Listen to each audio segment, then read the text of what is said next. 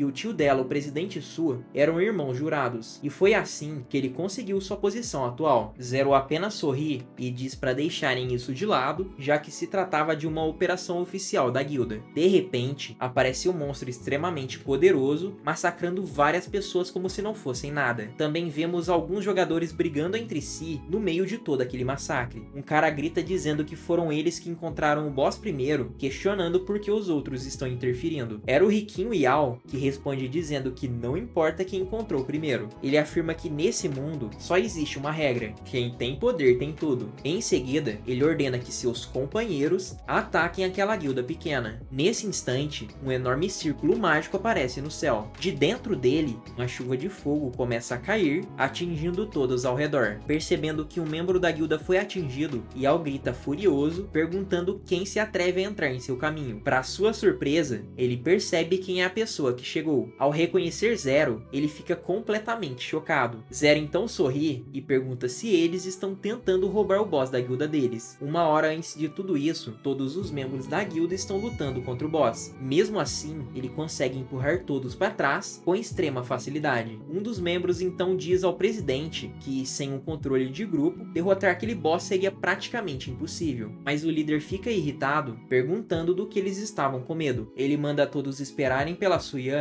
mantendo a formação. Voltando para o presente, onde Zero e Suya acabam de chegar, um dos membros da guilda reconhece a Suya, dizendo que ela é a segunda jovem senhora da família Su. Ele comenta que ouviu rumores de que ela conseguiu quebrar sua maldição e questiona se o homem ao lado dela não seria a pessoa que ajudou. Outro cara comenta que não consegue acreditar que alguém com uma aparência tão comum tenha sido capaz de fazer isso. Ele diz que Zero parece extremamente fraco. Ao ouvir esses comentários, Suya diz ao Zero que ele não precisa ligar para esse tipo de besteira. Logo depois ela cai em si, se perguntando no que está pensando, ficando envergonhada. Nesse momento, Shen aparece e diz que finalmente a Suya chegou. Porém, ao notar o Zero, ele fica surpreso e pergunta quem é aquele homem que veio sozinho com ela. Suya responde friamente que não é da conta dele com quem ela anda. Shen tenta se explicar, dizendo que só estava preocupado, já que qualquer pessoa pode ter más intenções. Suya diz que ele não precisa se preocupar com isso e pede para Shen explicar logo, porque todos foram chamados até ali. Shen então revela que a fortaleza foi atualizada e que, por causa disso, o boss apareceu. Suya comenta que eles não atualizam o Rei Zumbi com frequência, então se derrotarem o boss, a reputação da guilda vai aumentar drasticamente. Zero começa a caminhar, dizendo para irem logo, afinal, é seu dever como membro da guilda. Mas, de repente, Shen barra o caminho dele, mandando ele ficar ali. Confuso, Zero pergunta o motivo. Com arrogância, Shen explica que um mero domador de feras conseguiu entrar na guilda, querendo se aproveitar dos drops. Ele diz que não faz sentido deixá-lo participar. Os outros membros concordam, comentando que não deveriam desperdiçar recursos da guilda com alguém assim. Ainda mais alguém que claramente não parece ter equipamentos especiais e nem dinheiro. Indignada, Suya grita perguntando se eles ao menos sabem quem Zero realmente é. Porém, Zero apenas ri e diz que está tudo bem. Ele afirma que, se essa é a decisão do mestre da guilda, então deixa tudo nas mãos dele. De repente, Suya segura o braço de Zero e diz que se ele não for, ela também não vai. Com essa situação, Shen entra em pânico e tenta se explicar. Ele diz que só falou aquilo por medo de que Zero acabasse morrendo lá. Afinal, ele parecia fraco e ainda teria que usar seus próprios pergaminhos de ressurreição. Em seguida, Shen puxa Suya pelo braço, dizendo que ela precisava ir logo. Ele fala que, com o controle de grupo dela, poderiam causar dano sem se preocupar. Antes de sair, Suya diz a Zero que vai voltar rapidamente. Enquanto observa tudo, Zero pensa que aquele boss é de nível 15. Mesmo com a Sumin ajudando, derrotá-lo não será nada fácil. Então ele decide esperar para ver o verdadeiro poder da quinta maior guilda do país. Nesse momento, alguém grita pelo nome do Jian. Zero se aproxima e vê vários membros de outra guilda, todos encarando ele espantados. Eles comentam que ele é o domador de feras e se perguntam como ele conseguiu causar tanto dano. O próprio Yao se aproxima irritado e pergunta diretamente a Zero por que ele decidiu se juntar à guilda da Chuva Nebulosa. De repente, a chata da ex dele aparece no local gritando. Ela diz que o Zero tinha sido convidado pessoalmente por Yao para entrar na guilda suprema e mesmo assim recusou. Segundo ela, agora ele tinha escolhido entrar em uma guilda fraca e sem valor. Antes que ela pudesse continuar, uma descarga elétrica roxa cai diretamente sobre ela. O choque foi tão forte que a garota ficou sem conseguir se mexer. Logo em seguida, Suya aparece e comenta que finalmente tinha ficado silenciosa. De repente, Yao chama Zero e pergunta quanto exatamente a Chuva Nebulosa estava pagando para ele, dizendo que pagaria o triplo. Ele ainda promete abrir uma vaga de vice-líder da guilda só para ele, então pergunta o que o Zero achava dessa proposta. Antes que Zero responda, Suya grita indignada, perguntando como ele ousava tentar roubar um membro da guilda bem na frente deles. Zero responde calmamente que não pode entrar na guilda dele, porque não é o tipo de pessoa sem integridade, mas logo completa, dizendo que ninguém sabe o que o futuro reserva, e que, quando a hora chegar, eles poderiam conversar novamente. Ao ouvir isso, Yao sorri, e diz que as portas da guilda dele sempre estarão abertas para Zero, e não importa quando ele decida entrar. Em seguida, Yao manda toda a sua guilda ir embora do local, mas um dos membros confuso diz que o boss ainda estava ali e que não fazia sentido deixá-lo escapar. Yao responde perguntando quem se importava com isso. Ele manda o cara olhar o quadro geral. Em seguida, toda a guilda suprema começa a ir embora. Enquanto isso, Zero fica observando tudo em silêncio. Depois disso, Suya agradece Zero por tudo que ele fez, mas Zero diz para ela não agradecer, afinal, esse é o dever dele. Pouco depois, o boss começa a atacar Suya e Zero. Mesmo assim, os dois conseguem desviar facilmente. Após aquele ataque devastador, ambos ficam espantados com aquela força. Olhando pro Rei Zumbi do desespero, Zero prepara sua magia no cajado e diz para deixarem ele tentar. Sem perder tempo, Zero lança uma bola de fogo contra o boss. O impacto foi tão forte que todos os membros da guilda ficaram de boca aberta. Eles comentam que aquele ataque arrancou mais da metade da vida do boss. Ninguém consegue acreditar. Afinal, disseram que ele era apenas um domador de feras. Em seguida, Zero diz que a Suya já sabia o que fazer. Rapidamente, ela responde que sim e diz que já se preparou. Logo depois, uma enorme quantidade de magia de fogo começa a cercar o boss. Aproveitando o buff da Suya, Zero começa a carregar um ataque ainda mais poderoso. Ele lança tudo diretamente contra o boss. Com esse único golpe, o boss é derrotado. Zero recebe uma quantidade absurda de pontos de experiência e energia. Tudo isso por ter derrotado um boss de nível 15 de 2 estrelas. Na hora, os membros da guilda ficam completamente chocados. Eles se perguntam de onde aquele cara tinha surgido. Eles comentam que derrotar um boss daquele nível daquela forma simplesmente não fazia sentido. Além disso, ele ainda espantou toda a guilda suprema, que claramente novamente mostrou respeito por ele. Suya agradece Zero mais uma vez, dizendo que, se ele não estivesse ali, a Guilda Suprema teria roubado o boss deles. Zero responde que só cumpriu seu dever como membro da guilda. Ao ouvir isso, os outros membros ficam ainda mais animados. Eles dizem que o Zero é um verdadeiro exemplo. Mais tarde, todos retornaram para Nord. Suya caminhava animada ao lado de Zero. Ao ver o grupo de volta, Shen aparece furioso. Ele pergunta por que todos tinham retornado e o que tinha acontecido com o boss. Um dos membros explica que a Suya e o Domador de Feras conseguiram espantar a Guilda Suprema e derrotar o boss. Shen não acredita e pergunta se um Domador de Feras é realmente tão poderoso assim. O membro responde que sim. Ele diz que cada ataque de Zero é forte o suficiente para eliminar qualquer pessoa. Ainda completa dizendo que, com Zero por perto, a guilda ficará muito mais forte. Irritado, Shen começa a gritar com Zero, perguntando se ele está falando sério. Ele diz que, se Zero era tão forte assim, por que não ajudou desde o começo? Em vez disso, deixou a situação piorar. Shen aponta o dedo e diz que não importa quem Zero seja. Se ele não obedecer às ordens do mestre da guilda, ele tem a autoridade para expulsá-lo. Zero segura o dedo de Shen e responde friamente que se lembra muito bem de ter sido mandado ficar parado. Um dos membros grita, perguntando como Zero ousa encostar no mestre da guilda, mas Zero ignora e diz que recebeu a ordem de derrotar o boss, e pelo resultado, dá pra dizer que a missão foi concluída. Suya interrompe, dizendo que, se não fosse por Zero, todos eles já teriam morrido. Por isso, eles deveriam ser gratos e reconhecer suas conquistas. Em seguida, Suya chama Zero para continuarem completando outras missões. Shen observa tudo em silêncio, se mordendo de ódio. Logo depois, ele manda seus homens ficarem de olho em Zero e descobrir qualquer fraqueza que ele tenha. Pouco depois, eles aparecem em uma floresta. Uma energia roxa começa a se espalhar pelo ar. Suya tapa o nariz e diz que aquele cheiro é horrível. Zero comenta que os zumbis venenosos estão em outro nível comparado com os outros, então ele pede para ela tomar o máximo de cuidado possível. Curiosa, Suya pergunta se o ataque deles é muito alto. Zero explica que eles não têm prioridades elementais, mas o que realmente os torna perigosos são suas habilidades especiais. Ele explica que qualquer pessoa atacada por um zumbi venenoso entra em estado de envenenamento por 5 segundos. Durante esse tempo, perde 6% de vida por segundo. Porém, esse efeito só pode ser aplicado uma vez por alvo. Isso deixa a Suya claramente nervosa, então Zero pede para ela focar na cura. De repente, Suya se lembra de algo e pede um segundo. Ela entrega um item para Zero, dizendo que aquilo é uma recompensa por completar a missão da guilda. Zero pega o item e agradece. Pouco depois, vemos um zumbi sendo preso por uma skill da Suya. Ela pede para Zero se apressar. Ele rapidamente usa seu Triple Strike, matando o monstro com um único ataque. Impressionada, Suya elogia o Zero, dizendo que ele derrotou o zumbi com apenas um golpe. Zero responde que, graças a ela, tudo estava indo muito mais tranquilo do que o esperado. Enquanto caminhavam, Zero percebe algo estranho atrás deles. Então vemos um membro da guilda relatando para Shen que Zero está completando missões ao lado da Suya. Ele comenta que os dois estão coletando núcleo juntos e parecem ter um relacionamento bem próximo. Isso deixa Shen furioso de tanto ciúme. Ele diz que, desde que a Suya recebeu a classe Calamidade, ela nunca sequer sorriu para ele. O membro sugere encontrar uma forma de expulsar Zero da guilda. Nesse momento, uma janela do sistema aparece. Ela anuncia que uma horda de zumbis de nível 13 atingirá Nord em 30 minutos. Shen dá um sorriso malicioso e pergunta como Zero ousa roubar a mulher dele. Ele diz que finalmente encontrou uma maneira de lidar com Zero e que não vai tornar as coisas tão fáceis para ele. O colega comenta que eles têm pergaminho de ressurreição. Além disso, o local está com o PVP desativado por ser uma zona segura. Com o olhar assassino, Shen responde que no segundo mundo as regras são diferentes. Ele explica que, assim que a horda chegar, essas proteções são desativadas para outros metamorfos, e que aquela será a hora perfeita para acabar com o Zero. E esse foi mais um vídeo que vai ficando por aqui. Se quer a continuação dessa obra, deixe o seu like, se inscreva no canal e comenta bastante pedindo a próxima parte. Se quiser fortalecer ainda mais, clique em Seja Membro, que isso ajuda demais no nosso canal. Aproveita para assistir as outras obras insanas que estão aparecendo na sua tela, que tem muita coisa boa no canal. O vídeo vai ficando por aqui, valeu, tamo junto e até o próximo episódio.